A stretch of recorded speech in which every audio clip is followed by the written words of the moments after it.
Ipinagtatagubilin ko sa inyo si Febe na ating kapatid na babae, pangalingkod na iglesia na nasa Sencrea, upang tanggapin ninyo siya sa Panginoon ayon sa nararapat sa mga banal, at tulungan ninyo siya sa anumang bagay na magiging kailangan niya sa inyo, sapagkat siya na may naging katulong ng marami at ng aking sarili naman.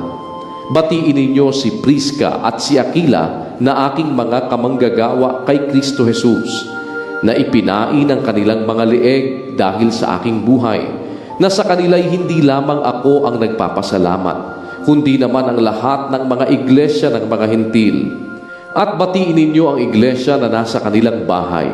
Batiin ninyo si Epeneto na minamahal ko, na siyang pangunahing bunga ng Asya kay Kristo. Batiin ninyo si Maria na lubhang nagpagal sa inyo. Batiin ninyo si Andronico at si Junias na aking mga kamag-anak at mga kasama ko sa pagkabilanggo, na siyang mga bantog sa mga apostol, na sila na may nangauna sa akin kay Kristo. Batiin ninyo si Ampliato na aking minamahal sa Panginoon. Batiin ninyo si Urbano na aming kamanggagawa kay Kristo, at si Estaquis na minamahal ko. Batiin ninyo si Apeles na subok kay Kristo. Batiin ninyo ang mga kasangbahay ni Aristobulo. Batiin ninyo si Herodion na aking kamag-anak. Batiin ninyo ang mga kasangbahay ni Narciso, yaong nanga sa Panginoon. Batiin ninyo si Trifena at si Trifosa na nangagpapagal sa Panginoon. Batiin ninyo si Persida na minamahal, na lubhang nagpagal sa Panginoon. Batiin ninyo si Rufo na hinirang sa Panginoon at ang kanyang ina at akin. Batiin ninyo si Asincrito, si Plehonte, si Hermes, si Patrobas, si Hermas, at ang mga kapatid na kasama nila. Batiin ninyo si Filologo at si Julia, si Nereo at ang kanyang kapatid na babae, at si Olimpas at ang lahat ng mga banal na kasama nila. Mangagbatian kayo ng banal na halik. Binabati kayo ng lahat ng mga iglesia ni Kristo. Ngayon ipinamamanhik ko sa inyo, mga kapatid, na tandaan ninyo yaong mga pinanggagalingan ng pagkakabahabahagi at ng mga katitisuran laban sa mga aral na inyong nangapag-aralan, at kayo'y magsilayo sa kanila.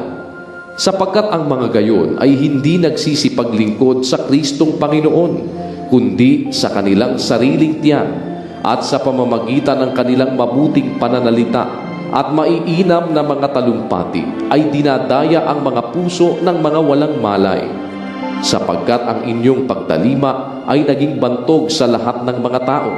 Kaya't nagagalak ako tungkol sa inyo. Datapwat ibig ko na kayo'y maging marunong sa kabutihan at musmos sa kasamaan.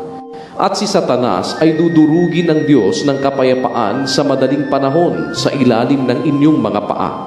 Ang biyaya nawa ng ating Panginoong Hesukristo ay sumainyo. Binabati kayo ni Timoteo na aking kamanggagawa, at ni Lucio, at ni Jason, at ni Sosipatro na aking mga kamag-anak. Akong si Tercio na sumusulat ng sulat na ito ay bumabati sa inyo sa Panginoon.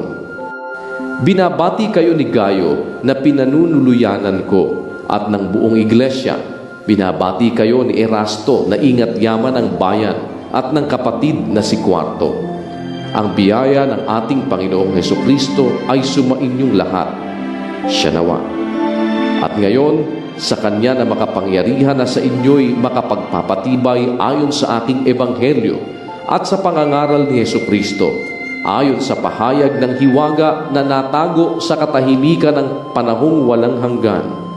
Datapwat nahayag na ngayon, at sa pamamagitan ng mga kasulatan ng mga propeta, ayon sa ipinag-utos ng Diyos na walang hanggan, ay ipinakilala sa lahat ng mga bansa upang magsitalima sa pananampalataya sa iisang Diyos na marunong sa pamamagitan ni Hesukristo, na sumasa Kanya ang kaluwalhatian magpakailanman. Siya nawa.